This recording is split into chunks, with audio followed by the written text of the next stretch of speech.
जंगल में आजकल सूखे का मौसम होने के कारण तकरीबन हर पक्षी के घर में अनाज की कमी हो गई थी। कुछ यही हाल बबली के घर का भी था। मम्मा मम्मा, मुझे बहुत भूख लगी है। आप प्लीज मुझे कुछ खाने को ला दें। मैंने कल शाम से कुछ नहीं खाया। अब तो भूख से मेरा बुरा हाल हो रहा है। अच्छा मेरे प्यारे बेटे, मैं अभी तुम्हारे लिए भोजन लेकर आती हूँ। आजकल जंगल में भोजन की बहुत ही कमी थी। चिड़िया तो कल से ही भूखी थी। जो उसे कल थोड़ा सा भोजन मिला था वो भी उसने बंटी को दे दिया था कि कहीं बंटी भूखा ना रह जाए। लेकिन चिड़िया अपने बच्चे के लिए भोजन ढूंढने के लिए निकल जाती है। चिड़िया पूरा दिन भोजन ढूंढती रहती है लेकिन उसे कुछ भी नहीं मिलता। आखिरकार वो थक कर एक दरख्त के नीचे बैठ जाती है। आज तो कुछ भी नहीं मिला खाने को।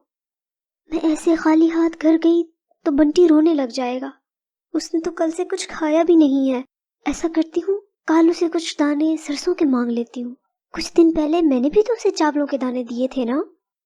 चिड़िया वहां से उड़कर कालू के पास चली जाती है जो कि मजे से अपने घर में सो रहा था। कालू भाई, मैं बबली हूँ, दरवाजा खोलें। किस काम से आई हो बबली? बाहर से ही बता दो। मैंने नया नया घर बनाया है, ऐमे तुम अपने गंदे पंजों से इसे खराब कर दोगी और मुझे मेरी नीलू से बहुत डांट पड़ेगी। वो तो सफाई भी मुझसे करवाएगी। कालू भाई, बंटी को ना बहुत ही भूख लगी है और मुझे कहीं से भी भोजन नहीं मिल रहा। आप मुझे ऐसा करें, कुछ दाने सरसों के दे देना। मैंने क्या दाने गरीबों में बांटने के लिए रखे हैं? उनसे मेरे कुछ दिन गुजर जाएंगे तो वही बहुत होगा। जाओ तुम किसी और से मांगो। यह कालू कौवे की जली कटी बातें सुनकर वहीं से चली गई। वो दोबारा भोजन ढूंढने लग पड़ती है क्योंकि आज उसका भोजन ढूंढना तो बहुत ही जरूरी था। इसी सब में उसे एक जगह चावलों के कुछ दाने पड़े हुए नजर आते हैं। वो दाने उठाकर वापसी के लिए उड़ पड़ती है। रास्ते में उसे एक दरख्त के नीचे एक बूढ़ा सा पक्षी दिखाई देता है जो कि रो रहा था। तो चिड़िया फौरन उसके पास पहुंच जाती है। ए बूढ़े पक्षी, आपको क्या हुआ है? मैंने आपको इस जंगल में पहली बार देखा है और आप रो क्यों रहे हैं? हाँ हाँ, ए प्यारी चिड़िया, मैं यहाँ नया हूँ, दूसरे जंगल से आया हूँ। मेरे बच्चों ने मुझे घर से निकाल दिया है। बस अब दूसरे जंगल में अपने दोस्त के पास जा रहा था तो भूख लग गई और यहाँ बैठ गया। अब बूढ़ा हो गया हूँ ना, भूख बर्दाश्त नहीं होती तो बस रोने लग गया। चिड़िया चावलों के दाने लेकर तो अपने बच्चे के लिए जा रही थी, लेकिन उस बूढ़े पक्षी के दुख भरी दास्तान सुनकर वो चावलों के दाने उसे दे देती है। अरे कोई बात नहीं, ये देखिए मेरे पास चावलों के कुछ दाने हैं। ये नरम होते हैं तो इसलिए आप इसको खा लें। इससे आपको कुछ ताकत मिलेगी और आप उड़कर अपने दोस्त के पास जा सकते हैं। काश मेरी भी कोई बेटी होती तो बिल्कुल तुम्हारे जैसी होती, मेरा ख्याल रखती, प्यार करती। चिड़िया वहां से खाली हाथ ही वापस अपने घर की तरफ आ जाती है और वो बूढ़ा पक्षी चावलों के दाने खाकर अपने दोस्त के घर की तरफ चला जाता है। चिड़िया पूरे रास्ते में बस यही सोचती रहती है कि वो बंटी को क्या बोलेगी। भूख की वजह से चिड़िया से भी उड़ा नहीं जा रहा था और वो बहुत ही मुश्किल से घर पहुंची थी। मम्मा, कोई बात नहीं, अगर भोजन नहीं मिला तो हम ना कल दोनों जाएंगे और देखना इतना ज्यादा भोजन ढूंढ कर लाएंगे। आप भी बोलेंगी, वाह बंटी बेटा। अब आपका बेटा बड़ा हो गया है ना, तो आप परेशान ना हुआ करें।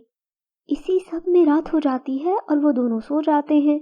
चिड़िया जैसे ही सोती है उसके सपने में वही बूढ़ा पक्षी आ जाता है जो कि बोलता है, मैं तो बस देख रहा था कि तुम मेरी सहायता करती हो या नहीं। तुमने बगैर किसी लालच के मेरी सहायता की और खुद भूखी रही, लेकिन मुझे अपना सारा भोजन दे दिया। मुझे पता है तुम दोनों आज भूखे सो रहे हो। मैं तुम्हें ऐसे जादुई पक्षी का बताता हूँ, तुम उसके पास जो भी खाने को मांगोगी ना वो तुम्हें दे देगा। कल सुबह पूरब की ओर 2 कोस फासले पर जाना, वहाँ एक गुफा है। वहाँ जाकर ये मंत्र बोलना, बूढ़ा पक्षी सबको खिलाए, गुफा का दरवाजा खुल जाए। उस गुफा के सामने एक जिन होगा, ये मंत्र सुनकर अंदर जाने देगा, लेकिन याद रखना वो जिन बस उसे ही अंदर जाने देता है जो दिल का साफ हो, उसे कभी नहीं जिसमें किसी भी किस्म का लालच हो। अगली सुबह जैसे ही चिड़िया उठी, उसको वो सारा ही सपना याद था। वो बहुत ही ज्यादा खुश थी। चिड़िया फौरन उड़ती है और पूरब की ओर उड़ना शुरू कर देती है। उड़ते उड़ते वो एक गुफा के पास पहुंच जाती है। सपने के अनुसार बाहर एक जिन मौजूद था जो कि बहुत ही ज्यादा खतरनाक था। ये तो वाकई सपने वाली गुफा है, मतलब वो सपना सच था और बूढ़ा पक्षी सही कह रहा था। क्या मंत्र था वो? जल्दी से पढ़ती हूँ और भोजन ले लेती हूँ। चिड़िया फौरन से बूढ़े पक्षी का बताया हुआ मंत्र याद करती है और पढ़ना शुरू करती है। बूढ़ा पक्षी सबको खिलाए, गुफा का दरवाजा खुल जाए। मंत्र के सुनते ही जिन पीछे हो जाता है और चिड़िया अंदर चली जाती है। गुफा अंदर से बहुत खौफनाक थी, लेकिन सपने के अनुसार एक बहुत ही खूबसूरत पक्षी भी उसमें मौजूद था। चिड़िया फौरन उसके पास गई और उसे कहा, मुझे मेरे और बाकी पक्षियों का भोजन दे दो। वो ये देखकर हैरान रह जाती है कि घोंसला वहाँ बहुत सारा अनाज हासिल कर देता है। अब न मैं इस अनाज को बांट दूंगी ताकि सबकी सहायता हो जाए। चिड़िया उस सारे अनाज को लेकर वहां से चली जाती है। चिड़िया सब पक्षियों में गुफा से लाया हुआ भोजन बांट देती है। सारे पक्षियों को जैसे ही फ्री का अनाज मिलना शुरू हुआ तो सभी बहुत खुश हो गए।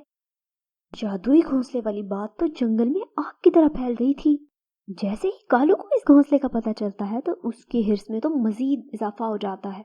वाह, तो बबली ऐसे सब पक्षियों में भोजन बांटती फिर रही है। अगर ये घोंसला मेरे हाथ लग जाए तो पूरा जीवन कुछ करने की जरूरत ही नहीं पड़ेगी और आराम से भोजन करूंगा। मजा ही आ जाएगा जिंदगी का।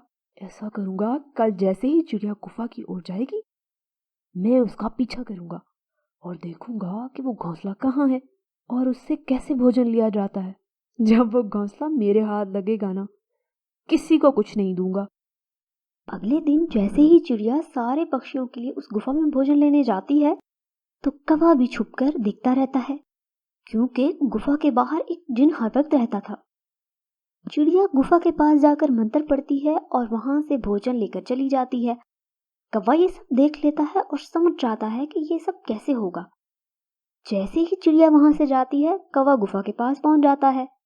कौवा दूर खड़ा था तो इसी वजह से उसे वो मंत्र सही से सुनाई नहीं दिया था, लेकिन लालच ने तो उसके दिमाग पर जैसे पर्दा ही डाल दिया था। वो जिन के सामने सीना तान के खड़ा हो गया और गलत मंत्र ही पढ़ना शुरू कर देता है।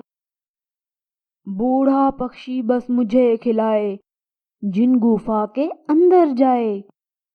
लेकिन उसे क्या पता था कि मंत्र बस साफ दिल वालों के लिए है, न कि ऐसे पक्षियों के लिए कि जिनके दिल में थोड़ा सा भी लालच हो। ओए गलीज कौवे, ये मंत्र और खूबसूरत पक्षी बस मासूम और अच्छे पक्षियों के लिए है और तुमने गलत मंत्र पढ़कर मेरी आत्मा को तकलीफ दी है। तुझे नहीं छोड़ूंगा मैं, तुझे अभी पत्थर का बना देता हूँ। कौवा वहां से भागने ही वाला था कि जिन फौरन से कौवे पर एक मंत्र पढ़ता है।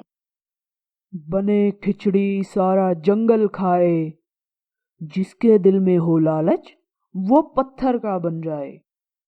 मंत्र पढ़ने की देर थी कि कौवा फौरन पत्थर का बन जाता है और उसे उसके लालच की सजा फौरन ही मिल जाती है। हमें इस कहानी से क्या सीख मिलती है?